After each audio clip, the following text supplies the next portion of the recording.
are back. We're back here right now on Talk Radio 790 AM. We're back on the Adam Harman Show on KABC. We're here again with Dr. Eric Pearl, and we're talking about his books, The Reconnection and Solomon Speaks on Reconnecting Your Life. If you'd like to become part of the conversation and ask Dr. Pearl a question, just give us a call at 1-800-222-KABC. That's 1-800-222-5222. And remember, we're not giving out any specific advice as it relates to specific diseases and disorders, but if you have questions about healing and energy healing and specifically the reconnective healing technique, we're here for you. Dr. Pearl, thanks for staying with us. Well, it's absolutely my pleasure. At this hour of night, I don't know where I would go that I would have such a good time anyway. There you go. We are literally the house party that you've been looking for, folks. You are. Yeah, okay. You know, I have so many questions, but bottom line on the whole thing is when it comes down to it, realistically speaking, your first book, The Reconnection, took off like a rocket. It was fueled by the enthusiastic spiritual consumers out there. You know, why did you write the book, and who was the intended audience for the book? Writing the book was kind of interesting because it sort of happened that someone recorded a presentation that I gave and sent it to Hay House, and they asked me to write the book. I had never written a book, and I really didn't know how to. And I said, I don't know how to. They said, we'll tell you how. This is what we want. We want 3 parts. Part 1, we want to be your early life, your history leading up to the discovery of what's known today as reconnective healing. Part 2, we want your understanding of reconnective healing, today's science on it and theory and philosophy. Part 3, we want a basic how-to. So that's the way we did the book. Part 3 of the book is a basic how to begin to play and work with the reconnective healing frequencies. Now, today there's much more available to you. There's the online essentials course, which really does teach you the basics of how to play with the reconnective healing frequencies. And of course, that's what leads you into being able to learn the work live with us following the online essentials. But the book even contained that. And I would get calls from the editor all the time saying, I can't edit this book. And I'm saying, why not? She says, every time I pick it up, my hands start to vibrate, my body starts to shake. I said, that's really cool. I like that. There you go. That is just great. You know, Doctor, we have so many calls on the line. My board's sort of full here. So we're going to take a call. Would you mind? We're going to take a Christina in line 1. Christina, you are part of the conversation, and you're speaking to me, Adam Harman, with my fabulous guest, Dr. Eric Pearl. Hi, guys. How are you tonight? No, great, just thanks. Fine. Yeah. Good. So just a little background. I do Reiki. I'm a Reiki healer. And my question is more in relation to clients. And I was wondering if there's any difference in, I guess, quality of healing with a client that might be a little more resistant. Maybe it's their first time, or they feel blocked to the experience. Are they getting any less of the healing? With reconnective healing, we don't find that to be the situation. With energy healing, such as Reiki, Jiraijin, Qigong, etc., old techniques, new techniques, it does help for the client to feel open to it, to believe in it, to have a little faith in it. It helps them sometimes to meditate or to positively visualize. There are many aspects to that. But with reconnective healing, it's very interesting. It doesn't really seem to care whether you believe in it or not. It's sort of like if you take a glass of water and rest it on your kitchen table, the table will support that glass of water, and I can pretty much promise you that the glass of water doesn't believe in the table.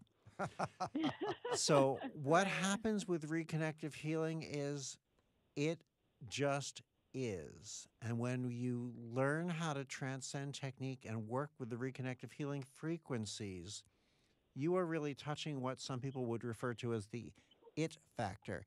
You are touching something that transforms the other person and in the process transforms you. Whereas Reiki, and I'll use that as an example since I believe that was what you mentioned, Yes. Reiki is a portion of the energy that's been here on Earth, and there are different Reiki portions and Jinshin portions and Qigong portions, etc. What happens with reconnective healing is there is no technique to it, so we can't focus in on those portions, so we access all of the energy that's been here instead of those parts, and then it Mm. expands. It expands because we're existing within a bubble of time, and time Mm. is expanding in all directions, moving faster, and ultimately disappearing. And outside of this bubble of time of our energy existence here are aspects of light and information we've not been able to play with here, that the researchers hadn't witnessed here before. So, reconnective healing, instead of being part of the energy that's here, is Mm. all of the energy plus light and information, and it responds differently, and so do the people who interact with it. Wow. Thank you. Well, Sure, my pleasure. there we go. Wow, that was a great answer. I was standing here. I was going, should I write this down? Do you like that? I made it up. No, I'm kidding. That was good. There you go. Hey, we got more callers. I want to get one more on the line. Oh, we got caller number 2. It's Ingrid. Ingrid, you're part of the conversation. Hi, thank you. Greetings. I had a question involving with healing and with this reconnective tissue or just reconnecting itself. I find I'm reconnecting a lot after health surgery challenge. It's just noticing that when I feel emotion, sometimes it can be hard to release. And I wanted to ask if you had a suggestion on how to allow the letting go and fleshing of that. It's a very interesting question. It's a common problem that some people have. We become very attached to the results that we desire. And a lot of our energy healing techniques focus on trying to bring about certain results, and sometimes they do to certain degrees, and sometimes they don't. Reconnective healing is very interesting in the way that it does not focus on what your desired results are. That might sound a little strange in the beginning, but what happens is the reconnective healing frequencies are something that you entrain with, and you vibrate at a very high level of light, and your densities, your interferences tend to fall away. So what we suggest is, instead of focusing on the problem and limiting the universe, telling the universe what you want and how you want it, and we understand that desire, we say instead, see if you can trust that the universe knows what you're looking for, knows what you want, knows how you want it. But if you can just allow yourself to be the observer and the observed, the witness and the witnessed, the seer and the seen, and observe and witness without judgment, be just as open to whatever the universe might bring, and recognize it might bring you exactly what you've been looking for, and it might well bring you something you haven't even dreamt of. So reconnective healing reconnects us to our fullness, our potential, not just in little particle form, but in wave form of ultimate potential, and allows us to find that we often receive things we haven't even thought of. And the way to let go of that attachment, which is our limitation, and that's what you were asking for, is to witness and be witnessed without the judgment. What we teach sometimes we call ONE: observe, notice, and experience. Mm-hmm. I hope that was helpful for you. Thank you. That sounded great. Yeah. You know, we have about 2 more minutes in the segment. We have so many calls here, but, you know, all of this amazing and wise and deep information brings me to the next question that I must ask. I mean, I've heard so many amazing stories of inspiration from reconnective healers. How does a person learn these techniques beyond just reading your books? Today, we teach it live. And, well, not just live. You can learn the beginning of it in the Online Essentials course, which is a program we put together spanning about 8 hours. And what happens is with each hour, you open it up and you get 5 minutes on one subject, 5 minutes on another, 7 minutes on philosophy, 9 minutes on the science. We'll stand Jillian Fleer, my partner in life and my partner in business, and I teach this together in the program so you can learn this work and access it anywhere you've got the ability for internet.